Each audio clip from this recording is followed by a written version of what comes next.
Hi everyone, this is Ucha Singh, and today we talk about the strategies for all those NEET aspirants who are giving the exam in 2025 and those who are beginner or have not yet started with their preparations. Let's go with it. तो पहली बात तो ये कि हमें ये जानना बहुत ज़रूरी है कि कंपटीशन किनके साथ है, कैसा है और इसका लेवल क्या क्या है। पहली बात तो NEET is not a small exam, एक बड़ा एक लेवल पे मतलब एक इंडिया का सबसे टफेस्ट एग्जाम होते जा रहा है। तो मतलब ये है कि तुम्हारा कॉम्पिटिटर्स एवरी ईयर इंक्रीज कर रहा है। तो व्हाट इज वेरी इम्पोर्टेंट कि तुमको ये जानना ज़रूरी है कि किस तरह से प्रिपेयर करना है कि हम इस कंपटीशन को जीत सके। इस कंपटीशन में हमको एक सीट चाहिए तो वो कैसे मिल जाए। तो फर्स्ट ऑफ ऑल हमको ये जानना ज़रूरी है कि हमें टाइम टेबल, अपने लिए एक प्रॉपर टाइम टेबल कैसे बनाना है। टाइम टेबल बनाने का बहुत लोगों का अलग अलग तरीका है। लाइक टाइम टेबल करके तुम सर्च करोगे यूट्यूब पे बहुत सारे वीडियोस मिल जाएंगे। कोई बोलते हैं 12 घंटे पढ़ने चाहिए, कोई बोलता है 8 घंटा पढ़ना चाहिए, somebody says 18 घंटा, 19 घंटा एंड 16 घंटे and all thing, lots of things are there. But is important कि तुम अपने आप को कितना स्ट्रेच कर पा रहे हो। That's very important. Time table बना लिया घर बैठ के 10 घंटे का, खुद बॉडी स्ट्रेच नहीं कर पा रहा है, एक दिन किया, 2 दिन किया, तीसरे दिन नहीं हुआ। That is very wrong. This is not the way you have to do. First of all you start with small thing but effective work should be done. तो प्रॉपर टाइम टेबल बनाना होगा। बट नाउ एक चीज हम तुमको बता रहे हैं, बोल टाइम टेबल ऐसे बनाना है कि मेरा पोर्शन फिनिश हो जाए बिफोर द एग्जाम। बिकॉज हमको पहले ये पता होना चाहिए कि मेरा सिलेबस क्या क्या है। NTA every year syllabus release करता है। सिलेबस अच्छी तरह से गो थ्रू जाना है, अच्छे से समझ लेना है और वो तुम उस हिसाब से टाइम टेबल बनाना है कि मेरा सारा syllabus on the time before 1 month of your exam finish हो जाए। इस तरह से टाइम टेबल बनाना है। आप डे वाइज शेड्यूल करो। Like today I have to finish this things and anyhow वो तुम फिनिश करो। और उसको फिनिश करने के लिए अगर 4 घंटा लग रहा है दैट्स ऑल्सो गुड। अगर उसको खत्म करने के लिए तुमको 18 घंटा लग रहा है that's also good. That's up to you कि कितना टाइम लग रहा है। इस तरह नहीं कि हमको 2 घंटे फिजिक्स करना, 2 घंटे केमिस्ट्री करना, 2 घंटे बायो करना, ऐसे तो समझ ही नहीं क्या पढ़ रहे हो, किस डायरेक्शन में जा रहे हो वो कुछ समझ नहीं आएगा। बट लाइक दिस अगर तुम time table according to your syllabus बनाओ तो वो जल्दी जल्दी सिलेबस ही फिनिश होगा और तुमको एक सही वे मिलेगी। हाँ भाई हम सही पढ़ रहे हैं, मेरा कुछ मतलब तुमको आउटपुट समझ आएगा इस चीज़ का। सेकेंडली लाइक 18 घंटा पढ़ना, 16 घंटा पढ़ना is not at all unhealthy, believe me. जो डॉक्टर तुमको सजेस्ट करते हैं कि 8 घंटे सोना चाहिए या 9 घंटा 10 घंटा सोना चाहिए, वो डॉक्टर बनने से पहले when they were preparing for the NEET उन्होंने भी 18 घंटे पढ़ाई किया था। वो उन लोगों के लिए बेस्ट रहता है 8 घंटा पढ़ाई और 8 घंटा स्लीप, जिनके पास बहुत टाइम होता है, जिनके पास 1 साल का टाइम है। भाई ठीक है, अब 8 घंटा पढ़ाई किया, आधा घंटा 8 घंटा सो गए, 8 घंटा पढ़ाई किए, चलो ठीक है।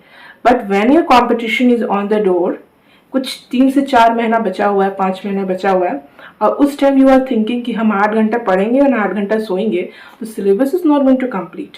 सो थोड़ा सा एफर्ट देना is good rather regretting for the entire year that I haven't done this.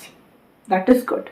इसीलिए थोड़ा सा स्ट्रेच करो और बेसिकली एक देखा जाए 21 डेज एक शेड्यूल को फॉलो किया जाए तो वो आदत बन जाता है। और वो आदत ऐसा होता है कि मतलब वो अगर आप कंटिन्यू करो तो फिर आपको उस चीज़ का आदत हो जाए। That is done. So this is something which you have to understand very well. दूसरी बात कि टाइम मैनेजमेंट। आप शेड्यूल बना दिए, फर्स्ट टाइम शेड्यूल बनाए, 1 chapter from biology, 1 chapter from physics, 1 chapter from chemistry. बनाने के लिए तो बन गया, सिलेबस फिनिश करने में बना ही नहीं। 12 घंटा पढ़ लिए, 18 घंटा पढ़ लिए, लेकिन पोर्शन फिनिश ही नहीं हो रहा है। सिलेबस जो शेड्यूल्ड सिलेबस है वो फिनिश ही नहीं हो रहा है। तो तुमको पहले टाइम मैनेजमेंट समझना होगा कि कैसे टाइम को मैनेज करें so that I can do my effective study. For that पहले छोटा छोटा गोल सेट करने का है। छोटा गोल सेट करने का इन द सेंस एक चैप्टर का, like if you talking about, if कोई चैप्टर ले रहे हो, बायो का कोई चैप्टर ले रहे हो, तो उस चैप्टर, बायो के चैप्टर्स में से लाइक उसमें अगर 10 सब टॉपिक्स है तो 5 सब टॉपिक्स को अपना गोल बनाओ। टुडेज गोल इज माई 5 सब topic from this chapter, and उसको फिनिश करो। छोटे छोटे गोल्स बनाओ एंड पहले उसको फिनिश करो, एंड देन फिनिश करो, और उसके बाद एवरी डे थोड़ा थोड़ा इंक्रीज करो। That will help you to enhance your speed, and it will give you a proper time understanding. Like आप क्या कर सकते हो कि you know that we have three topics, 3 subjects के टेस्ट होते हैं, physics, chemistry, biology. You can do is in physics, chemistry and biology, physics, chemistry, biology तीनों को तोड़ दो, डिवाइड कर दो। फिजिक्स को 11th एंड 12th पोर्शन में, 11th के पोर्शन अलग कर दो, 12th के पोर्शन अलग कर दो। केमिस्ट्री में क्या करो, organic, inorganic and physical chemistry तीनों को अलग कर दो। तीसरा बायोलॉजी को जूलॉजी एंड बॉटनी में अलग कर दो, ठीक है। अब ये तुम्हारे कितने हो जाएंगे टोटल, 7 सब topics, 7 units. When you start making your time table, तुम स्टार्ट करो कि पहले हम फिजिक्स का 11th फिनिश करेंगे, then I will do 12th का फिजिक्स। सिमिलरली अगर हम बायो का करेंगे तो पहले जूलॉजी करेंगे, देन बॉटनी करेंगे।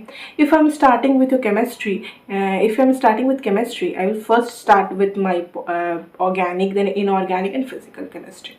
तो इस तरह से तुम अपने आप को अरेंज कर सकते हो, मैनेज कर सकते हो। हमें अभी प्रिपेयर इस तरह करना है कि हमारा सिलेक्शन हो जाए। वो जो पढ़ रहे हो वो देखते रहो कि सिलेबस में है भी कि नहीं। ये नहीं कि रैंडमली हम पढ़े जा रहे हैं और वो सिलेबस में है ही नहीं। What you can do is, आप एक काम करो, एक सिलेबस का, हमारा जो नीट का सिलेबस होता है उसका प्रिंट आउट निकालो, अपने वॉल पे, लाइक स्टडी टेबल के सामने जो वॉल होते हैं, स्टडी टेबल पे स्टिक कर लो। और when you are starting with a topic, और जब भी कोई टॉपिक पढ़ रहे हो, लाइक जब भी कोई टॉपिक आप डिसाइड कर रहे हो कि मुझे ये सब टॉपिक्स पढ़ने हैं या ये चैप्टर करना है, तो वो जो सिलेबस में सब टॉपिक्स लिखा है, जब तुम फिनिश कर लो तो उसको टिक करते जाओ। Every day, every time, when ever you finishing that topic, सब टॉपिक, जस्ट टिक इट। अब तुम कुछ दिनों के दिन, 15 दिन, 20 दिन बाद, या मान लो 1 महीने बाद भी, जब तुम कुछ उस टाइम टेबल को दोबारा देखोगे, अब now what you will see कि जब तुम धीरे धीरे अपने पोर्शन को फिनिश करते जाओगे, तुमको दिखेगा कि wow I have done this all things, और तुम ये सब देख के तो यू विल गेट मोटिवेटेड कि I have completed the major portion, और I have done this all things, I am left with this much. तो this will give you another level of motivation कि now I have to do little bit more work on this. Another thing comes over here is practice. अब सिर्फ chapter पढ़ लेने से selection नहीं होगा।